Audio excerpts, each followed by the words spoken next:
tahfiz ini hanya salah satu jalan untuk pembentukan karakter baik si anak. Jadi kita ngerasain dampaknya, ternyata cara Jitu menanamkan anak karakter baik, menjadi baik dan mengasah moralnya itu melalui salah satunya adalah hafalan Quran. Itu cara terbaikmu. Keren banget, tepuk tangan dulu dong, ini keren banget, Siap, Masya siap, siap. Allah. Ternyata hafalan itu juga bisa memengaruhi karakter, Betul, baik betul. secara kepribadiannya Ya, maupun betul. secara spiritualnya, betul ya Bu Betul. ya. Assalamualaikum warahmatullahi wabarakatuh. Waalaikumsalam warahmatullahi wabarakatuh. Selamat pagi dan tabi pun. Ya pun. Halo sahabat muslim, selamat datang di podcast Yayasan Al-Azhar Lampung. Dalam podcast ini, Anda akan diajak berdiskusi dengan tokoh-tokoh pendidikan, ulama, praktisi, dan pastinya siswa-siswi berprestasi Yayasan Al-Azhar Lampung. Sebagai ruang inspirasi dan edukasi, podcast ini mengupas berbagai tema seputar pendidikan, keislaman, dan pengembangan karakter yang pastinya unggul Islami terpercaya pilihan masyarakat Lampung. Baik sahabat muslim, hari ini saya bersama dengan ibu cantik yang siapa ya kira-kira? Siapa ini gestarnya nih? Siapa ya? Nah baik, langsung saja, mungkin ibu bagaimana kabarnya? Sehat, alhamdulillah. Gimana Mbak Anin juga sehat hari ini? Alhamdulillah Iya. sehat dong, meskipun hari ini agak Iya, mendung-mendung mendung syahdu, manja ya, mendung betul. manja, tapi insya Allah kita semua diberikan kesehatan dan nikmat keberkahan lah Bu ya hari ini ya, Amin, amin. amin. Baik, mungkin sahabat muslim sedang bertanya-tanya nih, kira-kira siapa sih gestar kita hari ini? Mungkin ibu bisa perkenalkan diri? Baik, terima kasih sebelumnya ya. Assalamualaikum warahmatullahi wabarakatuh. Perkenalkan. Waalaikumsalam. Baik, perkenalkan, saya Agung Safitri SPD. Saat ini saya diamanahkan untuk menjadi Kepala Sekolah SMP Al-Azhar 1 Bandar Lampung. Mungkin sebagian audiensnya sudah tahu di mana sih SMP Al-Azhar 1 Bandar Lampung ya. Itu lokasinya ada di Jalan Soekardi Hamdani, Gang Masjid, Labuhan Ratu gitu. Jadi lokasinya di tengah kota. Insya Allah sekolah kami sudah berdiri dari tahun 1982. Jadi sudah cukup mumpuni ya, sudah cukup old enough lah ya, sudah mature enough ya untuk mendidik anak-anak menjadi generasi yang Islami. Gitu. Waduh, Masya Allah. Berarti Bu Agung ini merupakan kepala sekolah Tuh. di SMP Al-Azhar 1 ya. Ya, siap. Hari ini kita kehadiran bintang tamu yang tidak seperti biasanya nih sahabat muslim. Kalau biasanya saya ditemani dengan siswa-siswi berprestasi, Betul. kali ini kita kehadiran sosok yang berbeda nih, yakni kepala sekolah dari SMP Al-Azhar 1. Baik Bu, menarik nih, tadi Ibu bilang bahwasannya SMP Al-Azhar 1 ini merupakan sekolah yang berdiri sejak tahun 1980. 1980, sudah cukup lama Bu ya. Lama ya. Nah, dengar-dengar baru-baru ini ya mungkin SMP Al-Azhar 1 ini katanya merupakan sekolah yang berbasis tahfiz Bu ya. Betul, betul. Itu tuh seperti apa dan programnya seperti apa tuh Bu? Sebelumnya sekolah kami adalah sekolah umum biasa. Kemudian seiring berjalannya waktu banyak tuh minat masyarakat untuk menyekolahkan anak-anaknya di sekolah yang berbasis Islam. Kalau kita bilang one package school lah, di mana anak tidak hanya belajar tentang pengetahuan di sekolah, kemudian juga ada tambahan ilmu keislaman yang itu tidak hanya berbentuk penanaman adab dan akhlak tapi juga tahfiz. Berangkat dari situ diawali tahun 2019-2020 saat Covid, mulailah sekolah bergeser memberikan program tahfiz kepada siswa. Tadinya hanya sedikit, hanya yang berminat saja.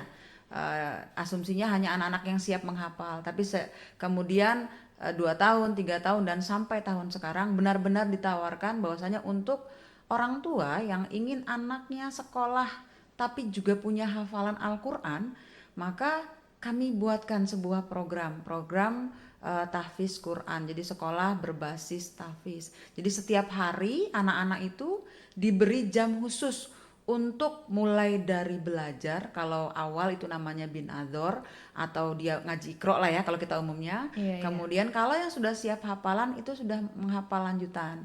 Jadi indikasinya selesaiin dulu juz 30 dulu. Kalau juz 30 sudah selesai baru masuk hafalan. Kalau juz 30 itu kami bilangnya sih baru dasar basic lah ya, sekedar pembiasaan anak karena yang dibaca setiap hari kan itu.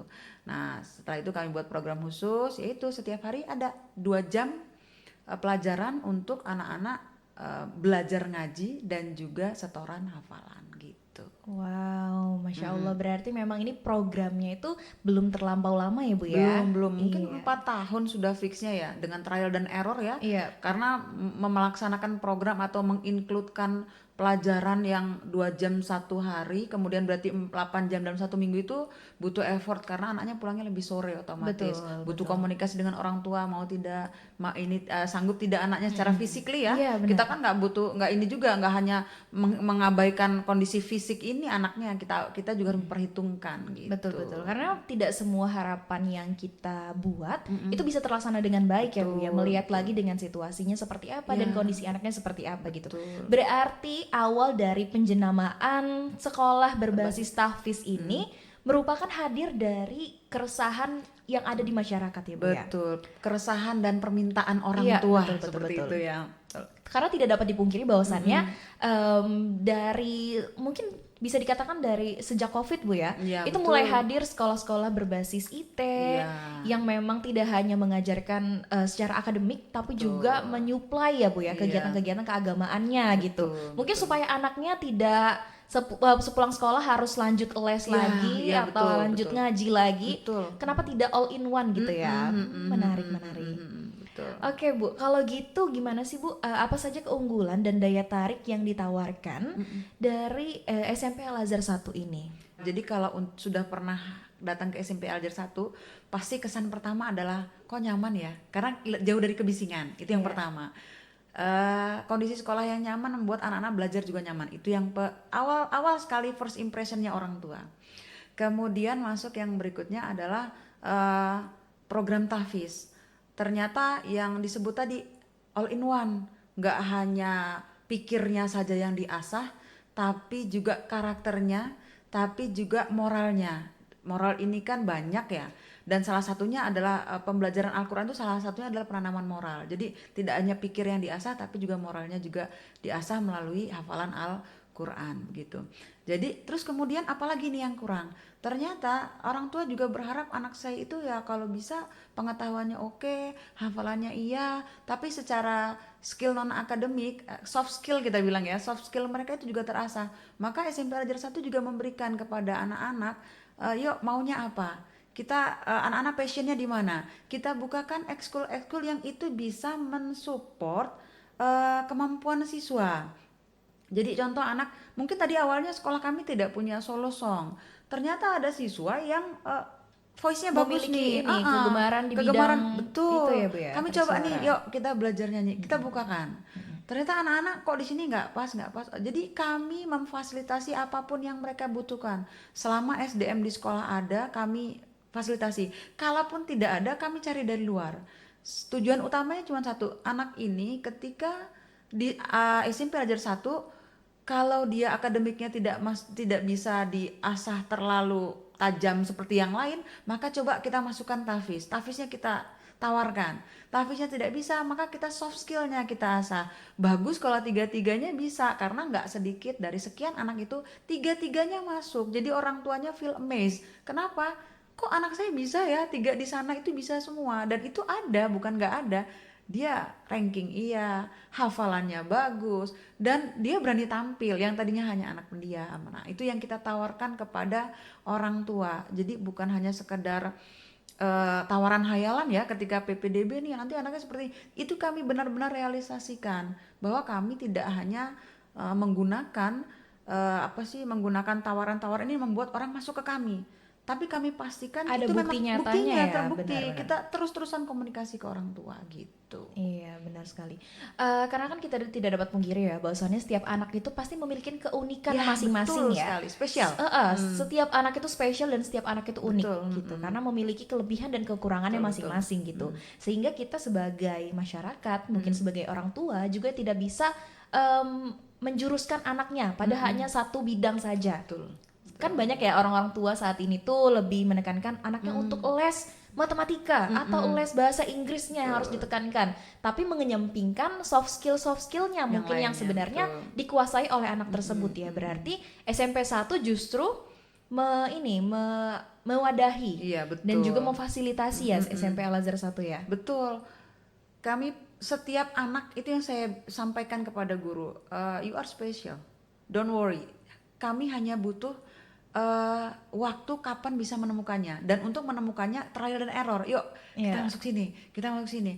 Jadi kadang-kadang tidak hanya orang tua ya, kami sendiri sebagai guru, ternyata bisa nyanyi ya, ternyata nari bagus ya gitu. Jadi itu tuh secara naturally kami sendiri ngerasa, dan anaknya pun merasa, siapa sangka saya sendiri aja nggak yakin nih saya punya ini. Nah itu yang kami harapkan ke anak-anak gitu loh. Yuk kamu tuh you have something special, show it to your family, to your friends, pokoknya to all people that you have ability. Itu yang kami mau sampaikan ke anak-anak, dan anak-anak saya rasa nyaman. Iya. Saya sangat ngerasa Sebenarnya sekali paling mereka bahagia. sebenarnya paling sulit kan untuk menumbuhkan rasa kepercaya diri Iya, seorang anak tuh ya. betul itu. Nah itu mereka yakin bahwa saya punya kemampuan loh Iya. gitu. Apalagi anak-anak labil ya.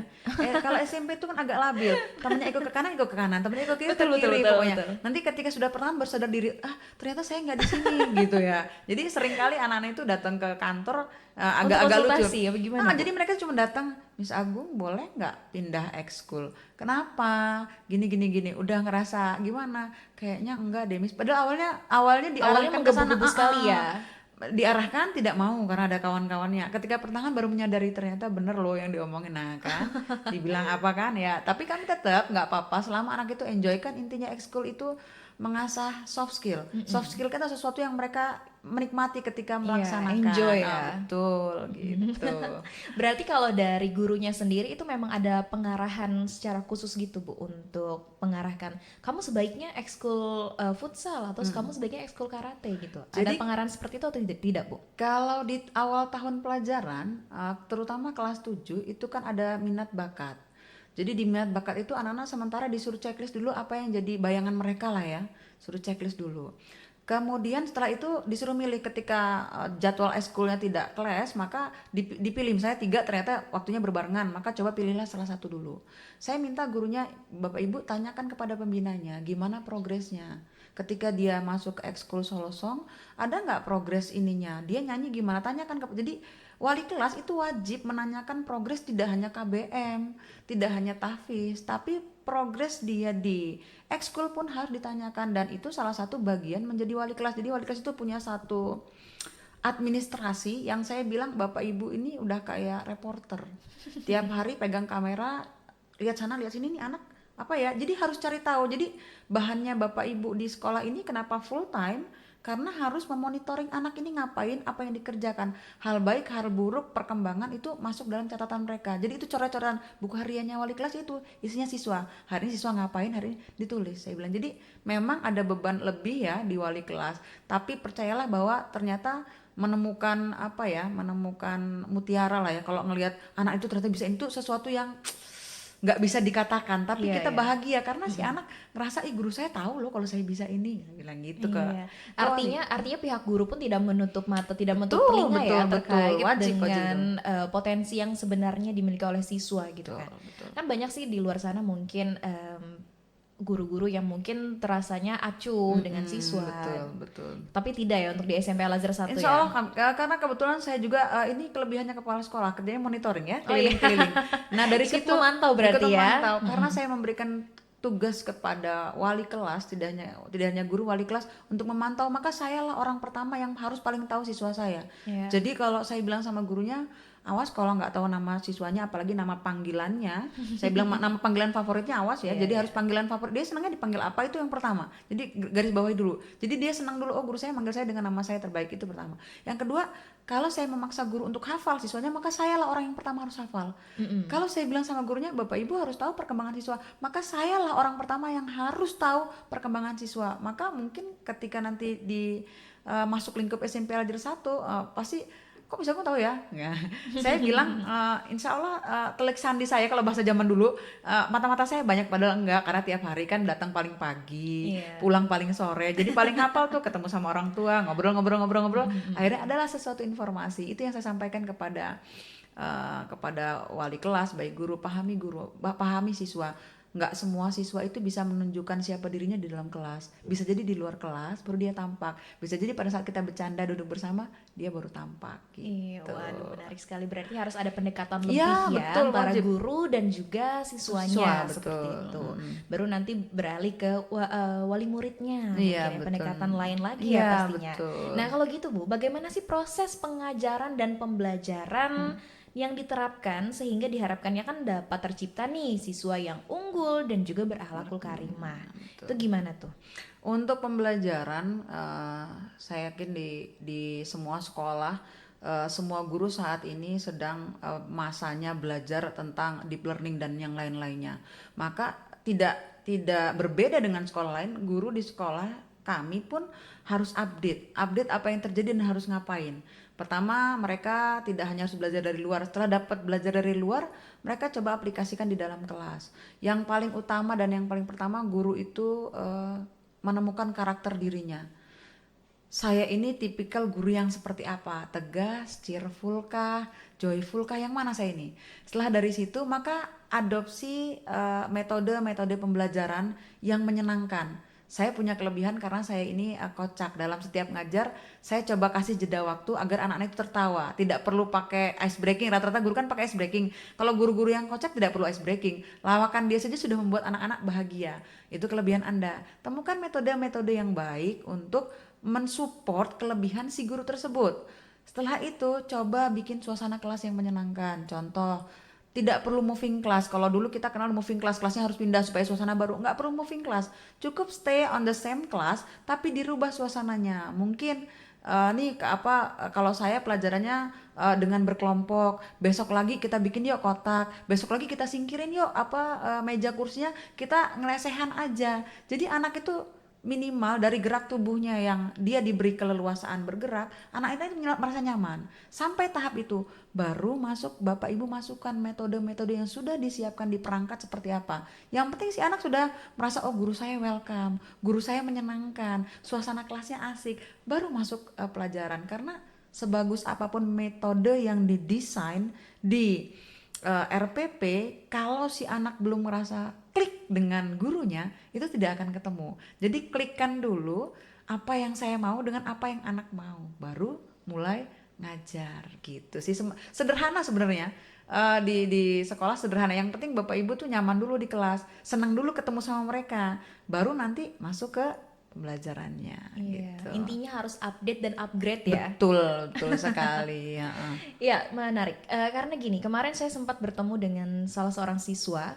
Saya tanya, apakah kamu suka pelajaran bahasa Indonesia? Saya tanya seperti itu. Dan jawabannya tidak. Saya tanya, kenapa kamu tidak suka bahasa Indonesia? Kata saya seperti itu. Saya tidak suka dengan guru-guru yang tatapannya mengintimidasi. Oh, dalam hal seperti apa? Contohnya, saya tanyakan seperti itu. Iya, saya tidak suka kalau misalkan guru-guru itu memiliki tatapan yang mengintimidasi, jadinya membuat saya merasa kurang nyaman dalam belajar. Berarti memang sepakat dengan yang disampaikan oleh Miss Agung tadi, bahwasannya guru itu sutradara di dalam kelas. Berarti gurulah yang mengatur alur pembelajaran dan juga akhirnya menciptakan suasana belajar yang nyaman bagi siswa. Jangan sampai salah satu siswa atau mungkin siswa yang lainnya ada di dalam kelas itu merasa tidak nyaman atau bahkan terintimidasi ketika belajar. Betul ya? Betul sekali. Kalau kita masuk kelas itu biasanya kita akan ketemu suasana. Saya sebelum masuk kelas kan sudah mendesain bahwa akan seperti ini. Sedangkan kita masuk kelas ternyata di luar ekspektasi ya. Betul. Contoh misalnya ternyata anak-anak baru ulangan. Nah, mengembalikan anak baru ulangan ini moodnya susah, kan mereka lelah tuh. Betul. Nah, itu harus gurunya harus apa nih, saya harus putar strategi nih. Ternyata yang tadi saya awalnya mau memberikan awalan dengan cara memberikan pertanyaan nggak jadi nih. Berarti kan kita saya harus cari sesuatu yang membuat anak-anak rileks dulu. Ketawa atau kita membuat game sesuatu yang dia harus preparekan plan B lah. Plan B ketena. Itu guru-guru harus bersiap dengan ketika ketemu dengan suasana di luar dari yang diharapkan. Diperkirakan. Ya, biasanya kan untuk memulai suatu pembelajaran pasti seorang guru kan memiliki persiapan terlebih dahulu gitu Betul, ya. betul. Kadang kan persiapan tidak selalu sesuai dengan apa Nah, yang kenyataan di lapangannya seperti itu betul, ya. betul. Nah, makanya misalnya ketemu sama anak-anak yang baru olahraga Iya. terlambat, kita adalah tipikal guru yang nggak suka anaknya datang terlambat. Iya. Gurunya sudah sampai sudah bilang, kan itu otomatis memicu kita kan, otomatis tatapan sini saat. Nah, guru anak masuk langsung keluar lirikan mautnya langsung keluar. Betul, betul, Anak-anak betul. langsung terintimidasi, ngerasa padahal mungkin saya terlambat karena guru Ganti saya baju pelajaran atau pelajaran olahraganya agak mundur sedikit, Iya. otomatis terganggu, ternyata sampai ke kamar. Banyak hal yang kita tidak ketahui, maka jangan ambil kesimpulan dulu di awal. Jadi pastikan jangan untuk semua guru sebenarnya jangan dulu mengambil kesimpulan ketika terlambat itu berarti dia niat terlambat. Ketika mau kamar mandi itu dia niat skip dari pelajaran kita. Jadi Iya. positive thinking dulu sama anak-anak.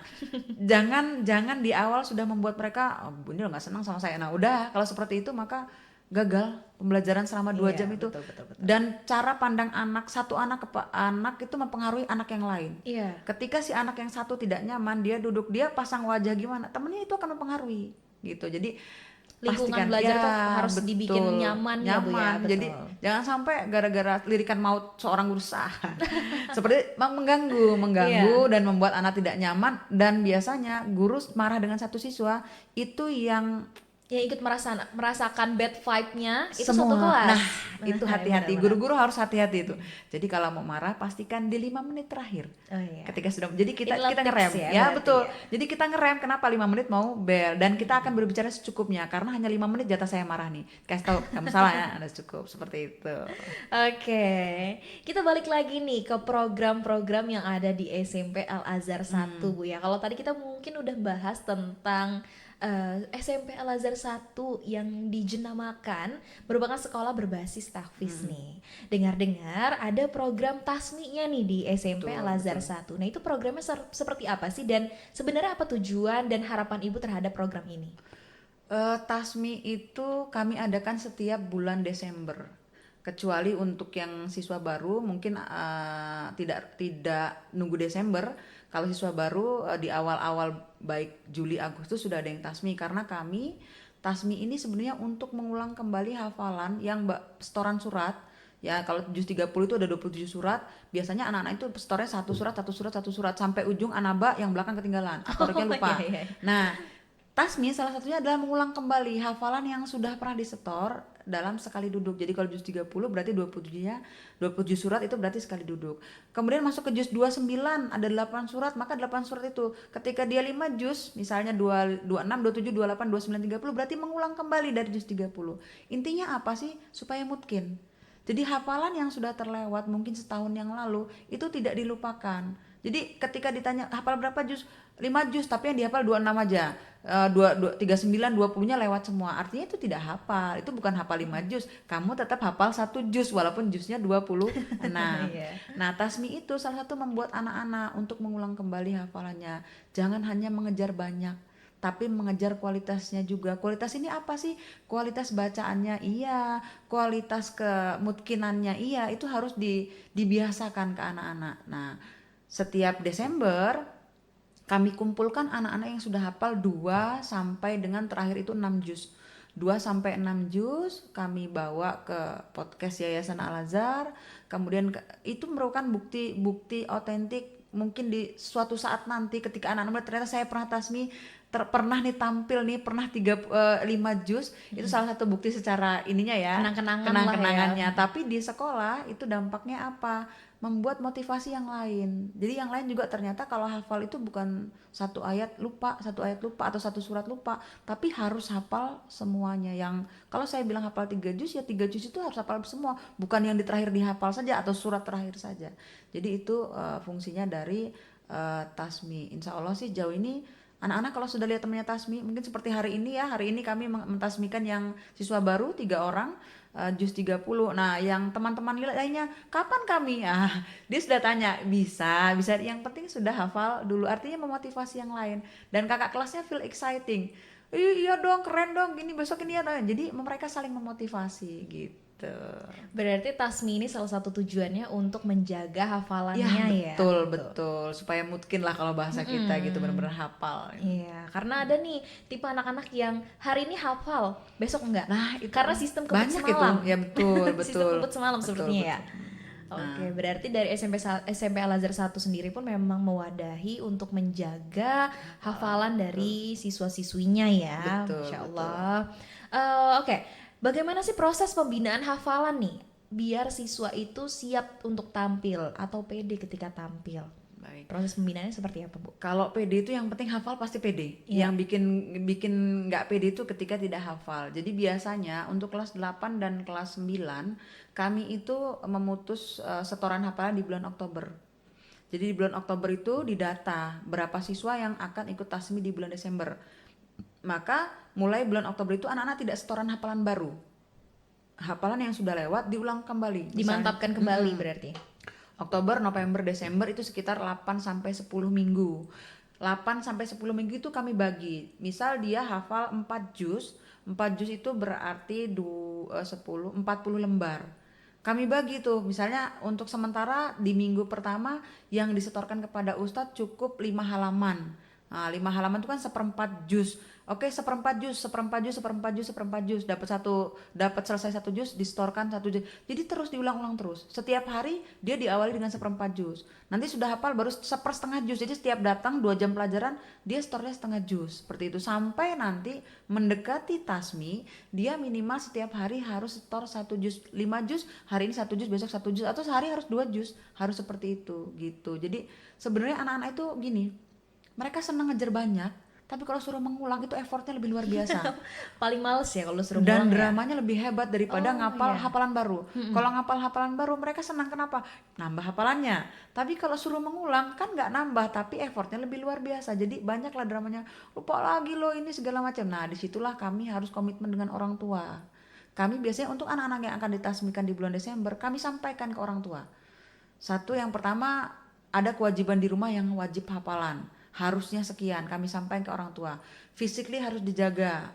Artinya anak-anak pulang jangan lagi dibebani dengan pekerjaan yang lain-lain. Jadi benar-benar dia pulang itu untuk Istirahat ya. karena besok mereka akan setoran lagi. Jadi kami benar-benar komunikasi dan kami sampaikan ke orang tua. Orang tuanya siap dampingin atau enggak, karena nggak bisa, apalagi sudah lebih dari 4 juz sampai 5 juz 6 juz itu kalau tidak dengan pendampingan orang tua yang luar biasa, sabar, karena di rumah kan dia pasti udah capek nih, Betul, pulang capek lelah, tapi besok harus setoran 1 juz, otomatis ke orang tuanya kan harus sayang-sayang nih, gimana caranya mau makan apa dulu, beli apa dulu, dan Bagaimana kami, menjaga mood anak ya ya? betul itu, sedangkan di rumah masih ada tugas. Nah jadi kami komunikasikan kepada orang tua, orang tuanya siap, hayu. Jadi kalau kadang ada orang tua yang ngerasa kayaknya nggak sempet deh Miss buat gini, gimana mau maju atau enggak, kenapa, karena si anak pengen nih, gimana bunda, biasanya orang tua ya udahlah siap lah, dikasih waktu ya sampai bulan misalnya Oktober November, kita lihat sampai November ya, kita lihat progresnya ya, kalau masih lanjut. Sebenarnya sih ada beberapa anak yang melejitnya ini, tapi ada anak yang mundur karena ya itu sebenarnya permasalahannya tidak konsisten. Hafalan ini kan konsisten, kalau dia nggak konsisten maka nggak bisa kita di akhir mau tasmi itu nggak bisa. Permasalahan cuma di situ aja, Akan konsistensi. ada yang miss ya Nah pastinya. betul gitu. Oke, berarti memang peran orang tua dan juga guru itu memang sangat Luar diperlukan biasa. ya untuk mempersiapkan tasmi anak Betul, ini ya. luar biasa. Anaknya mau, orang tua siap mendukung, sekolah menyiapkan program, itu wajib tiga-tiganya jalan kalau mau si anak ini berhasil sampai ke tasminya gitu. Oke, lantas apakah program ini memengaruhi karakter siswa baik secara spiritual maupun akademik gitu, Bu? Sangat. Sebenarnya program utamanya itu bukan tahfiznya. Program utamanya itu sebenarnya ke karakter buildingnya ya, ke Islamic karakter buildingnya sebenarnya di SMP Al-Azhar 1. Tapi itu bisa dilakukan dengan cara tahfiz. Karena kalau anak-anak menghafal itu dia disiplinnya terasah, tanggung jawabnya terasah, secara tidak langsung karakternya itu terbangun gitu loh. PD-nya karena dia sering tasmi, maka sering ngadep satu persatu. Kalau kita apa sih, ujian itu kan ada ujian, kalau dipanggil satu-satu itu Ujian lisan. lisan, anak-anak kan nggak pede, tapi Iya. karena keseringan ketemu sama ustadznya untuk setoran, dia terasah keberaniannya untuk maju, jadi nggak takut lagi coba maju. Sebenarnya eh, tahfiz ini hanya salah satu jalan untuk pembentukan karakter baik si anak. Jadi kalau misalnya anak itu malas sholat, misalnya susah nih orang tua bilang sholat, sebenarnya gampang aja. Kalimatnya cuma gini, kan rajin ngafal, ini masa nggak sholat?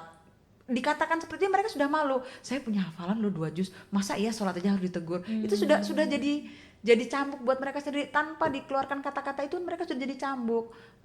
Terlambat sholat, misalnya kami pengumuman sholat nih ya, sholat duha berjamaah, sholat zuhur berjamaah, itu anak-anak sudah tercambuk sendiri. Kenapa? Saya punya hafalan, masa iya sih sholat pakai disuruh? Akhirnya ada kesadaran diri ya Betul, yang terbentuk di betul, situ betul. ya. Tidak pakai, kalau kita pakai slogan-slogan yang kita tempel, kita kan sering lihat tuh poster-poster, itu kan hanya terlewat saja. Iya. Tapi kalau dengan penanaman dan pembiasaan, itu pasti terbentuk anak-anaknya otomatis. Jadi kita ngerasain dampaknya, ternyata cara Jitu menanamkan anak karakter baik, menjadi baik dan mengasah moralnya itu melalui salah satunya adalah hafalan Quran. Itu cara terbaiknya.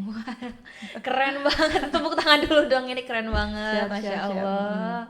Ternyata hafalan itu juga bisa mempengaruhi karakter, Betul, baik betul. secara kepribadiannya Iya, maupun betul. secara spiritualnya, betul ya Bu ya.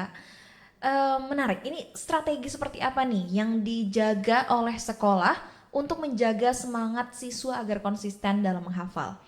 eh Seperti yang saya bilang, anak SMP ini labil. Kadang lagi on, kadang banyak off-nya. Kadang kalau lagi semangat banget nih. Kalau mau tasbih semangat. Selesai tasbih capek sih. Udah mulai nih. Nah, gitu ya.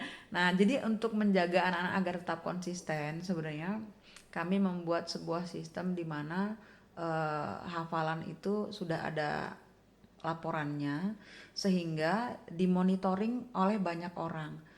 Ustadz setiap hari melaporkan hafalannya, terpantau oleh wali kelas dan juga manajemen lainnya seperti saya kepala sekolah dengan waka, itu termonitoring. Ketika anak-anak sudah tiga kali, 2 kali tidak setoran, itu langsung ditanya kenapa, ada apa, dan si wali kelas mencari tahu. Jadi bisa jadi mohon maaf ada masalah, itu langsung difasilitasi. Kenapa nggak hafalan, ada apa, nanti si anak akan bercerita, kita sampaikan kepada orang tua. Jadi otomatis yang membuat mood mereka terjaga gini, ada sesuatu yang lain yang membuat mereka Iya. tidak mau. Pasti ada hal yang miss ya pastinya. Yang kita tidak terbaca di dalam kelas, tapi itu bisa kita korek, kita bisa gali itu di luar kelas. Kita tanya kenapa, ada apa. Nah, biasanya anak-anak ini kalau ngerasa gurunya itu, kok guru saya merhatiin, dan orang tua pun kok gurunya ini ya sampai Perhatian segitunya ya, sekali Don. ya. Itu tidak hanya si anak, orang tua pun termotivasi. Dan kami sampaikan kepada orang tua, anak-anak itu kalau tidak hafalan jangan dimarah. Kalau dimarah dia akan semakin membenci hafalan itu. Jadi cukup diingatkan saja, didampingi. Misalnya ada anak yang tidak setoran, sudah 3 hari kami panggil, ternyata di rumah maaf orang tuanya tidak ada, misalnya seperti itu ya, orang tuanya lagi sibuk ada kerja apa, nah seperti itu. Nah, kami sampaikan kepada orang tua, jadi nggak setoran karena di rumah nggak ada yang dampingin. Jadi jangan ditelepon, kamu harus hafalan ya, besok ini setoran sama gurunya, tahu nggak sih ini nelpon. Nah, jangan dengan kalimat seperti itu. Iya, Jadi iya. sampaikan dengan anak-anak, sudah 3 hari loh nggak setoran, yuk gimana, entah by phone tapi tetap tanpa kalimat kasar.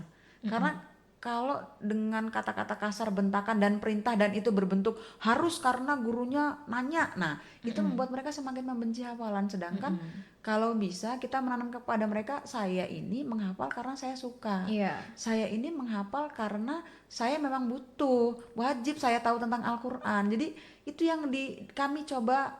Target poin kami terakhir itu, jangan sampai nanti dengan beban hafalan, karena nggak suka dengan hafalan, nanti keluar dari SMP Al-Azhar 1 dia akan bilang nggak maulah cari sekolah yang hafalan lagi. Nah, berarti sekolah gagal. Tapi kalau bisa, dia sudah keluar omongan nih, kalau bisa sekolahnya nggak ada hafalan Miss, kalau bisa. Nah, artinya kami lega karena kecintaan anak itu terhadap Al-Quran itu tumbuh sendiri, bukan karena siapa Bukan karena paksaan lagi bukan ya. karena paksaan ya.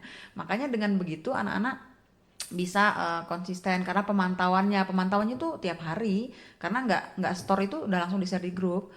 Nggak store 3 hari, siapa yang sudah sampai 3 hari, kalau kami miss nih, kami sibuk lagi banyak kegiatan, nanti guru tahfiz yang akan menyampaikan, kok nggak ada yang tanya ke kami ya kenapa si anak ini nggak store. Nanti si ustadz publish kan di grup sekolah, jadi tahu nih oh ternyata ini tidak setoran. Jadi kita ngiring loh anak itu, jadi mengkol sedikit kita lurusin. Artinya kitanya, gitu. orang tua dan guru juga harus memiliki satu misi yang sama ya, betul. membuat anak nyaman dalam hafalan. Betul, Akhirnya tumbuh betul. kesadaran diri dalam diri mereka bahwasannya oke, emang saya harus menghafal Hafal, ya. iya betul gitu. Karena kan susah sebenarnya menjaga hal itu Bu ya. Betul seperti itu. Apalagi untuk yang memulai, yang baru Iya, memulai yang baru. itu kayaknya kok teman saya sudah 2 juz, saya masih baru mulai ya. Biasanya kan mereka ada Ada acuan sendiri ya. mereka butuh kita kasih support ya, nggak apa-apa pelan-pelan. Jadi targetnya itu bukan banyak, tapi kamu bisa bener-bener menghafal itu mungkin, terus kemudian benar hafalannya, terus ya nyaman aja, senang aja ngapal itu loh, bukan jadi beban gitu. Iya. Jadi kalau di sekolah nanti ketemu anak-anak yang ada tugas ekskul atau dia mau lomba tuh, tiba-tiba di jeda-jeda lomba itu dia bilang, "Miss saya mau setoran dulu ya." Kadang-kadang mikir, kok ya anak ini sampai gitu ya gitu ya. Tapi ya kami bahagia, ternyata dia masih ingat. Itu yang saya bilang, hafalan itu ternyata melatih kedisiplinan, tanggung jawab si anak. Luar biasa kalau kedisiplinan dan tanggung jawab ini terasa sekali gitu. Dengan meminta mereka untuk setoran tiap hari, mereka jadi tanggung jawab, saya harus setoran. Disitulah mereka belajar.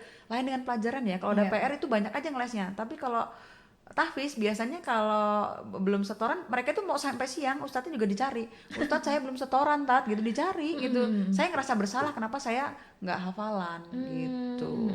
Akhirnya timbul ya kesadaran Kesadaran diri itu sendiri ya, gitu. Masya Allah. Lantas apa nih tantangan terbesar dalam menjalankan program ini? Adakah tantangannya? Lantas bagaimana solusi yang diberikan?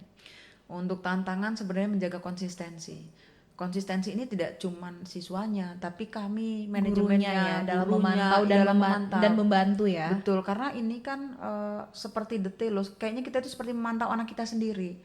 Jadi kan kita harus memetakan siapa yang tidak perlu pendampingan, siapa yang harus dimonitoring, siapa yang harus harus didampingi betul karena dia belum punya keinginan untuk menghafal. Kami harus petakan dulu. Setelah dipetakan, dan itu kan butuh effort tuh. Iya. Sedangkan tugasnya bukan hanya memantau hafalan, ada tugas-tugas guru lain yang harus dikerjakan. Diselesaikan, Nah, benar. menjaga konsistensi kita dengan program unggulan inilah yang setiap tahun harus dievaluasi. Dengan apa ya, supaya memudahkan, supaya pemantauannya, pendampingannya itu guru kelas, wali kelas, manajemen sekolah, orang tua itu bisa mendapatkan kemudahan gitu loh. Nah, tapi jalan ke sini, semakin ke sini, karena sering trial dan error, sering komunikasi dengan orang tua, Akhirnya polanya terbentuk polanya ya. terbentuk. Jadi anak-anak sudah jadi lebih memudahkan kami. Sebenarnya tantangannya itu aja. Seperti menghafal Al-Qur'an. Konsisten nggak kalau setiap hari ini sekian hafalannya? Selama itu konsisten, tidak perlu banyak, konsisten saja, maka itu berhasil. Berbeda dengan yang maunya jeret banyak, pokoknya sekali ngapal 1 halaman tapi besok nggak ngapal lagi. Itu malah nggak bisa malahan. Nah itu. Poinnya seperti konsistensi saja. Iya, gitu. iya, iya. Karena sering kali nih Bu ya, saya dengar kalau misalnya guru itu bukan pedagang, tapi kita sering melakukan tawar-menawar Betul. dengan siswa. Betul. Ada aja siswa yang udah sibuk, 1 lembar aja dulu, udah sibuk, besok aja hafalannya. Itu apakah itu terjadi Bu? Terjadi ya. Dan anak-anak itu pinter, datang ke kelas dia akan dengan banyak ceritanya, ditanya yang di luar konsep. Udah, yang penting itu yang saya bilang ke guru-guru, bapak ibu, pintar saja mengakali anak-anak. Ngelihat polanya anak-anak ini, mereka bener-bener bertanya atau iseng bertanya agar kita lupa dengan apa tujuan awal kita. Nah tapi ya alhamdulillah tetap ada negosiasi. Kami lihat, itu yang kami pastikan, kami kan tujuannya anak-anak itu senang dengan pelajaran tahfiz, bukan jadi beban buat hidup mereka. Makanya kami ketika anak-anak itu, ketika mereka minta longgar, kami kasih sedikit, tapi hanya beberapa orang minta kelonggar, kita kasih longgar tapi sehari, 2 hari, besok balik lagi ke jadi mereka sudah tahu nih, kalau saya longgar paling sehari, besok tetap dicari lagi gitu loh. Nah kami nggak ada masalah dengan itu. Anak-anak juga punya tanggung jawab dengan pelajaran lain. Di SMP Al-Azhar 1 ini, walaupun kami sekolah tahfiz kan, mapel yang lain tetap ada, tetap berjalan. tugas yang lain tetap ada, dan harus balance semuanya. Kami harus mengimbangi ketika anak-anak ini mau masuk, lulus dari SMP Al-Azhar 1 mau masuk sekolah umum, maka harus secara akademiknya bagus gitu, mau nggak mau harus akademiknya bagus, maka kami balance-kan. Jadi ketika anak-anak itu di tahfiznya agak sedikit kendor, kami sedikit longgarkan. biar dia tidak merasa beban hidup saya berat bener ya, harus pintar di semua pelajaran, harus hafalan, jangan sampai seperti itu. Kita longgarkan dikit. Setelah dia longgar, baru nanti kita panggil lagi, kita kencengin lagi. Jadi tarik ulur lah kalau saya bilang. Iya. Gitu. Karena kan tadi seperti yang tadi kita di awal bilang Bu ya, bahwasannya setiap siswa itu unik dan setiap siswa itu pastinya berbeda. Ada kesenangan yang berbeda. Ada yang mungkin dia sangat senang untuk belajar di akademik. Ada juga yang mungkin dia senangnya untuk menghafal. Betul. Bahkan ada juga yang senangnya itu cuma di ekstrakurikuler. Gitu. betul. Makanya ini bagaimana seorang guru harus pintar-pintar memfasilitasi dan juga mengarahkan siswa-siswa tersebut untuk menjadi unggul di segala bidang, sebenarnya seperti itu Ibu ya. Ya betul sekali. Ya, harapannya sih gitu, pintar segala bidang. Benar. Tapi tetap kita harus jangan sampai anak-anak merasa sekolah itu Menjadi beban. ya betul. Ya. Jadi tetap kita pisah-pisahkan lah anak-anak itu, kita coba petakan anak itu sesuai dengan kemampuannya secara akademik, kemampuannya secara non akademik, kemampuannya secara hafalan Quran, dan ini kita sampaikan ke orang tua. Jadi orang tuanya siap. Jadi dalam sejumlah siswa di SMP Al-Azhar 1 tetap ada yang tidak berhasil, itu ada. Tapi itu sudah dikomunikasikan jauh-jauh hari. Orang tua sudah tahu bahwa teman-temannya nih 2 juz mutkin, yang ini 2 juz tapi tidak mutkin, hafalan surat. Jadi gimana? Orang tuanya kami sudah pandu dari semenjak kelas 9 itu kami sudah tawarkan. Jadi gimana kalau mau hafalannya benar-benar mungkin, ya harus benar-benar anaknya harus ada jam tambahan. Bahkan libur, nggak aneh di SMP Al-Azhar 1 libur itu anaknya datang ke sekolah untuk setoran. Tetap ya. Tetap datang ke sekolah setoran. Nggak bisa datang ke sekolah, mereka tetap hafalannya lewat video itu ada. Jadi kami sampaikan. Tapi orang tua kan paham bahwasanya anak saya ini memang pada hafalan itu tidak bisa. Faktor X-nya banyak misalnya. Orang tua harus paham, tidak apa-apa. Yang penting nanti kami mundurkan. Sholatnya teratur enggak? Teratur. Sholat pakai disuruh enggak? Enggak. Itu sudah kelebihan anaknya. Ibu nggak perlu teriak-teriak kan nyuruh sholat. Enggak, itu sudah kita syukuri. Dan biasanya orang tua malah menangis kalau gitu. Setidaknya malah ada penanaman karakter yang betul. terjadi ya. Ya itulah pembeda. Jadi kita harus menghargai perbedaan setiap anak itu. Jangan minta sukses semuanya. Iya, betul. Bagus semua, nggak bisa gitu. Yang Betul, penting betul, Masya yang penting Allah. dia berhasil di bidang ini, dia berhasil itu sudah merupakan sesuatu yang harus disyukuri lah ya. Karena anak kita ternyata dalam kondisi baik tuh. Baiknya dalam bidang ini gitu. Waduh, keren banget nih, tadi kita udah berbincang-bincang dengan Bu Agung tentang profil dari SMP Al-Azhar 1. Kemudian kita juga sudah membahas tentang bagaimana sih strategi pengajaran dan pembelajarannya. Ternyata ada pendekatan-pendekatan secara khusus personal kepada para setiap siswa dan juga kepada orang tua supaya memperoleh hasil yang maksimal dan juga karakter yang baik ya Bu bagi siswa Betul, ya. betul. Semoga kedepannya SMP Al-Azhar 1 bisa melahirkan siswa-siswa yang terus unggul dan berakhlakul karimah ya Bu ya. Amin. Dan hafalannya juga akan terus bertambah, melahirkan anak-anak dengan kualitas yang jempol Hafalannya, 2 gitu. insya Allah, Masya insya Allah. Allah, Doakan. ya. Amin. Lantas apa Bu harapan dan mungkin pesan untuk orang tua maupun siswa-siswa yang di rumah? Ya baik. Harapan ke depan sih kami bisa guru dan juga manajemen yang ada di sekolah bisa tetap konsisten dengan program unggulan kami. Itu harapannya. Kan butuh ridho Allah ketika kita mau punya tujuan. Kami berharap tujuan kami yang Masya Allah mulia karena ingin anak-anak hafal Al-Quran itu bisa tetap konsisten. Itu harapan pertama kepada untuk program sekolah. Yang berikutnya untuk anak-anak siswa SMP Al-Azhar 1, saya yakin Miss Agung sudah 4 tahun mau 5 tahun berada di SMP Al-Azhar 1, sudah mendampingi anak-anak itu. Ada yang sudah 3 tahun ya. 3 tahun itu saya merasakan dampak yang luar biasa, tidak hanya secara karakter, tidak hanya secara kemampuan akademik. Saya berharap baik yang masih berada di SMP Al-Azhar 1 maupun yang sudah lulus sama-sama menjaga apa yang sudah kita dapat. Itu luar biasa effortnya. Kita butuh waktu, butuh tenaga, butuh pemikiran untuk sampai ke sana. Saya ingin semua yang masih ada tetap berusaha untuk bisa menjadi lebih baik. Yang sudah lulus menjaga apa yang sudah pernah didapat di SMP Al-Azhar 1. Saya yakin itu sesuatu yang baik dan kalian bisa sebarkan di tempat yang baru. Itu untuk ke anak-anak. Dan untuk orang tua, kepada Bapak Ibu orang tua, insya Allah kami yang ada di SMP Al-Azhar 1 benar-benar menempatkan diri sebagai orang tua kedua. Jadi kami siap benar mendampingi putra-putrinya, baik itu dalam mengembangkan kemampuan akademik, non-akademik, dan juga kemampuan hafalan siswa. Selain menjadi orang tua kedua, sekolah SMP Al Azhar 1 adalah rumah kedua. Jadi kami berharap anak-anak itu pagi hadir sekolah sampai pulang mereka nyaman. Tidak ada rasa mereka ini bukan rumah saya. Jadi bukan hanya orang tua kedua, tapi sekolah itu juga rumah kedua bagi mereka.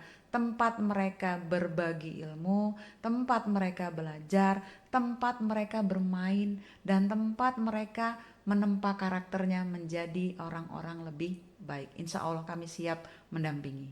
Masya Allah, terima kasih Bu Agung. Siap, Tepuk siap. tangan dong untuk Bu Agung dan seluruh rekan-rekan guru SMP Al Azhar 1 yang berdedikasi lah untuk menghasilkan siswa-siswi yang cerdas tidak hanya secara akademik maupun non akademik dan juga kuat di spiritualnya ya Bu Amin, ya. Masya amin, insya Allah, Allah. insya Allah. Terima kasih Bu Agung sudah Sama-sama. hadir dan berbincang-bincang dengan kita di pagi hari ini. Semoga apa yang disampaikan oleh Bu Agung itu tadi dapat menjadi amal juga Bu ya. Amin, amin. Amin ya rabbal alamin. Sukses terus Bu ke depannya. Sama-sama. Mungkin nanti kita juga akan mengundang ya para siswa-siswi berprestasi dari SMP Al Azhar 1 Siap. yang pastinya top ya Bu ya. Insya Allah, insya Allah. Insya Allah. Terima kasih Bu Agung. Siap, Kita sama-sama. akhiri pertemuan hari ini. Masya Allah. Assalamualaikum warahmatullahi wabarakatuh. Waalaikumsalam warahmatullahi wabarakatuh.